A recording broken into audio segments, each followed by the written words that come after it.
Subscribers எல்லாருக்கும் வணக்கம். எல்லாரும் எப்படி இருக்கீங்க? நல்லா இருக்கீங்கன்னு நினைக்கிறேன்.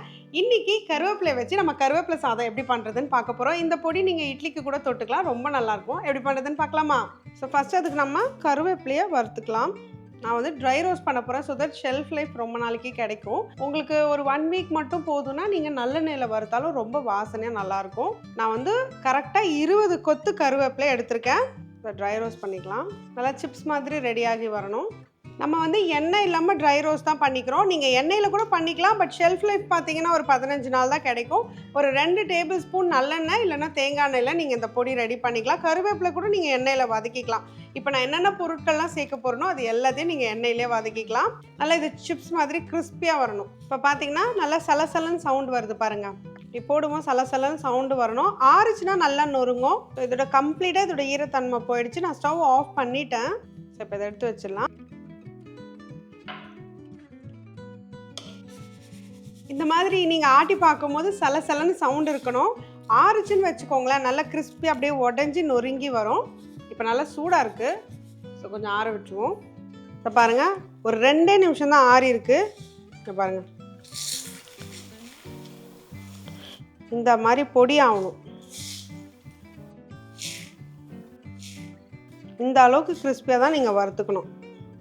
ஸோ இந்த 15 கொத்து கருவேப்பிலைக்கு நான் அளவு சொல்கிறேன். 1 டேபிள் ஸ்பூன் கடலைப்பருப்பு, 2 டேபிள் ஸ்பூன் முழு உளுந்து. நீங்கள் கருப்பு உளுந்து கூட எடுத்துக்கலாம், அதாவது தோலோடு இருக்கிற உளுந்து நீங்கள் எடுத்துக்கலாம். இது கூட 1 டேபிள் ஸ்பூன் நான் வேர்க்கடலை சேர்க்குறேன். உங்களுக்கு வேணும்னா சேர்த்துக்கோங்க, இல்லைனா பரவாயில்ல. 1 டீஸ்பூன் சீரகம், 1 டேபிள் ஸ்பூன் தனியா, 6 காஞ்ச மிளகாய். இது எல்லாத்தையும் இப்போ வறுத்துக்கலாம். பாருங்கள், இப்போ நல்லா இது வறுபட்டுருச்சு. ரொம்ப கருப்பாக வறுத்துறாதீங்க, வாசனையே மாறிடும். இப்போ இதையும் இதில் சேர்த்து வச்சிடுறேன். நான் வந்து பொருள் ரொம்ப கம்மியாக தான் எடுத்திருக்கேன், ஏன்னா நம்ம கருவேப்பிலையும் கம்மியாக எடுத்திருக்கோம் இல்லையா. இந்த பொடி நீங்கள் செஞ்சு வச்சுக்கிட்டிங்கன்னா ஒரு 4 டைம்ஸ் நீங்கள் யூஸ் பண்ணிக்கலாம். இப்போ பாருங்கள், இதை எடுத்து வச்சிடுறேன். ஒரே 1 டீஸ்பூன் எண்ணெய் மட்டும் ஊற்றிட்டு ஒரு 5-6 பல் பூண்டு நிறைய சேர்க்க வேண்டாம், இல்லைனா பூண்டு பொடி மாதிரி ஆகிடும். ஆனால் இது ஒரு ஃப்ளேவர் கொடுக்கும், அதனால் பூண்டு வந்து கம்ப்ளீட்லி ஆப்ஷனல். உங்களுக்கு வேண்டாம்னா சேர்க்காதீங்க. நான் இடிச்சிட்டு கிறிஸ்பியாக வறுத்து அதில் சேர்த்துக்க போகிறேன். பூண்டு வந்து நான் ஏன் ட்ரை ரோஸ்ட் பண்ணலன்னா, உள்ளே என்ன தான் நீங்கள் ட்ரை ரோஸ்ட் பண்ணாலும் அந்த ஈரத்தன்மை இருக்கும். நம்ம ஷெல்ஃப் லைஃப்காக தான் எல்லாத்தையும் நம்ம ட்ரை ரோஸ்ட் பண்ணுறோம். பட் இதை மட்டும் 1 டீஸ்பூன் எண்ணெயில் நல்லா கிறிஸ்பியாக வறுத்துட்டு உள்ளே சேர்க்கும் போது சூப்பராக இருக்கும். ஷெல்ஃப் லைஃப்பும் இருக்கும், வாசனையும் நல்லாயிருக்கும். இடிச்சிட்டு பூண்டை வறுத்துக்கோங்க. பாருங்கள், நல்லா இந்த அளவுக்கு கிறிஸ்பியாக வறுபடணும். இதுலேயே நான் வந்து 1 டீஸ்பூன் கல்லுப்பு சேர்த்துக்கிறேன். இது கூடவே கட்டி பெருங்காயத்தை நான் பொடி பண்ணி வச்சுருக்கேன், ஸோ 1/2 டீஸ்பூன் சேர்த்துக்கிறேன். அவ்வளோதான். இப்போ இது எல்லாத்தையும் நம்ம மாற்றிட்டு ஆற விட்டு அரைச்சி எடுக்க போகிறோம். புளி பிடிக்கும் அப்படின்றவங்க ஒரு சின்ன நெல்லிக்காய் சைஸ் புளி சேர்த்துக்கலாம், ஒரு டேங்கினஸ் இருக்கும். பட் நான் சேர்த்துக்கல. ஸோ அவ்வளோதான். ஒரு 2 நிமிஷம் இதை ஆற விட்டு நம்ம அரைச்சி எடுத்துகிட்டு வந்துடலாம். நான் திருப்பி சொல்கிறேன், ஒரு சின்ன நெல்லிக்காய் சைஸ் புளி நீங்கள் சேர்த்துக்கலாம். இன்ஃபேக்ட் இந்த பொடியை வச்சு நீங்கள் வந்து பூண்டு குழம்போ வத்த குழம்போ செய்யும்போது 1 டீஸ்பூன் போடும்போது ரொம்பவே மணமாக இருக்கும். இப்போ மிக்ஸி ஜாரில் மாற்றிடுவோம். உங்களுக்கு நிறைய செய்யணுன்னா அப்படியே இதை டபுள் ஆக்கிக்கோங்க குவான்டிட்டி. ஸோ அது வந்து 1 மாதம் வரைக்கும் வச்சு யூஸ் பண்ணிக்கலாம். அரைச்சிட்டு வந்துடுறேன். பாருங்கள், நான் அரைச்சிட்டு வந்திருக்கேன். லைட்டாக அந்த கிரெயினியாக தெரியுது பாருங்களேன், அங்கங்கே அந்த ரெட்டிஷாக. எனக்கு இந்த மாதிரி அரைச்சா தான் பிடிக்கும். அப்படியே பவுடராக மையாக அரைக்க மாட்டேன் நான். ஸோ இதை அப்படியே நீங்கள் சாதத்தில் நெய் விட்டும் நீங்கள் பிசைஞ்சு சாப்பிட்லாம், இல்லை தாளித்து கொட்டியும் சாப்பிட்லாம். நாங்கள் எப்படி செய்வோன்றதை காட்டுறோம். இப்போ இதை தாளிக்கிறதுக்கு கண்டிப்பாக நெய் எடுத்துக்கோங்க. நீங்கள் டைரெக்டாக நெய் ஊற்றி அப்படியே கூட சாப்பிட்லாம், ஆனால் நான் வந்து ஒரு டிஃப்ரெண்ட்டாக தாளிப்பாக அது உங்களுக்கு காட்டணும்னு நினைக்கிறேன். இப்போ இதில் 1 டேபிள் ஸ்பூன் கடலைப்பருப்பு, 1 டேபிள் ஸ்பூன் உளுந்து எடுத்திருக்கேன், பொரியட்டும். இப்போ இதில் ஒரே ஒரு கை வேர்க்கடலை சேர்த்துக்கிறேன். அழகாக இருக்கும், அதுக்காக நான் வந்து இந்த பாருங்கள் செரிஸ் மாதிரி குட்டி குட்டி காஞ்ச மிளகாவாக நான் சூஸ் பண்ணி எடுத்து வச்சுருக்கேன். இதோட முந்திரி பருப்பு உங்களுக்கு வேணும்னா சேர்த்துக்கோங்க. என் பிள்ளைங்களுக்கு முந்திரி பருப்பு ரொம்ப பிடிக்கும், அதனால் நான் சேர்த்துக்கிறேன். நல்லா கலர் மாறுற அளவுக்கு வறுத்துக்கலாம். இது கூடவே நான் வந்து கருவேப்பிலையும் சேர்த்துக்க போகிறேன். நல்லா ஒரு கை கருவேப்பிலை.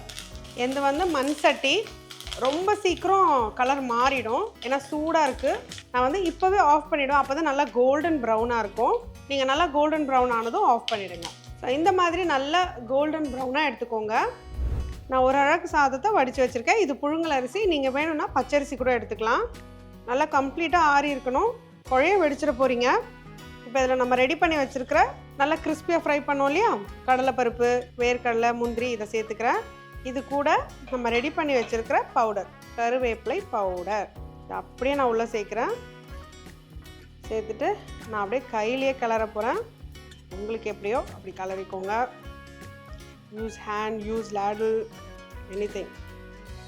ஸோ கொஞ்சம் கொஞ்சமாக நம்ம சேர்த்துக்கலாம். உப்பு நான் ஆல்ரெடி செக் பண்ணிட்டேன், கரெக்டாக இருக்குது. நீங்கள் உப்பு பார்த்தலன்னா அரைக்கும் போதே போட்டுக்கோங்க. ஏன்னா இப்போ வந்து இந்த மாதிரி மிக்ஸ் பண்ணும்போது சரியாக மிக்ஸ் ஆகாது. ஸோ தயவு செஞ்சு அரைக்கும் போதே நீங்கள் உப்பு செக் பண்ணிவிட்டு போட்டுக்கணும். இது ஒரு அருமையான வெரைட்டி ரைஸுங்க. நல்லா தாராளமாக கஞ்சத்தனம் இல்லாமல் போட்டுக்கோங்க. நான் மொத்தமாகவே போட்டுக்கிட்டேன். ஏன்னா எங்கள் வீட்டில் ஒரு 7-8 பேர் இருக்காங்க சாப்பிட்றதுக்கு. ரொம்ப வாசனையாக அருமையாக இருக்குது.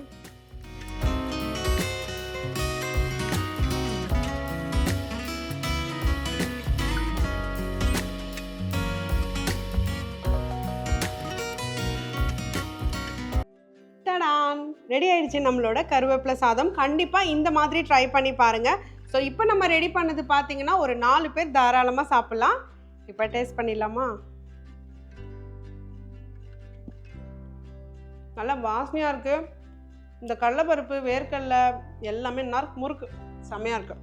கண்டிப்பாக எல்லோரும் ட்ரை பண்ணுங்கள். நான் ட்ரை பண்ணும்போது மறக்காமல் ஸ்டவ்வோடு சமைக்கும் போது கொஞ்சம் லவ்வோடு சமைச்சிங்கன்னா சுமாராக இருக்கிற சமையல் கூட சூப்பராக இருக்கும். எப்படி?